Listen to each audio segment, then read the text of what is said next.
Magandang hapon mga bata! Ang aksidente ay maaaring mangyari sa atin anumang oras, kaya dapat ay lagi tayong nag-iingat. At kung di naman kailangan lumabas, mas maiging manatili na lang tayo sa bahay at gumawa na lang ng mga bagay na maaari pa nating mapakinabangan. Kagaya na lang ng ituturo ko sa inyo ngayon, gagawa tayo ng isang marble sand catcher. Ang kailangan nating materials ay marbles, glue gun, lumang sliding folder, puncher, scissors, at yarn. Makinig at manood mabuti at ihanda na ang mga gamit para makapagsimula na tayo.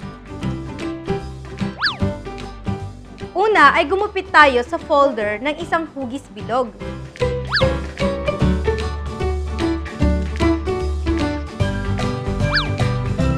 Butasan natin ang itaas na parte ng bilog para sa sabitan at lagyan natin ito ng yarn.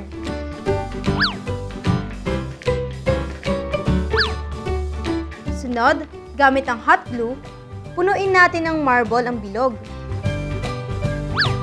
Kids, mag-ingat tayo sa paggamit ng glue gun. Maaari tayong magpatulong sa mas nakatatanda sa atin para maiwasan natin na mapaso. Mas maganda kung may pagitan ng bawat marble.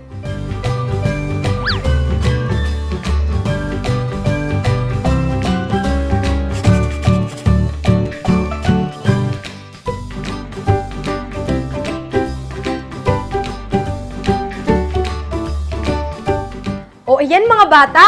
Hindi ba't marami tayong pwedeng magawa gamit ang ating creativity? Gawin natin kapaki-pakinabang ang oras natin para hindi ito masayang. At sa madalas naming paalala, sa paggawa natin ng project, dagdagan ng pag-iingat sa paggamit ng mga bagay na maaaring makasakit sa atin upang maiwasan ang anumang aksidente.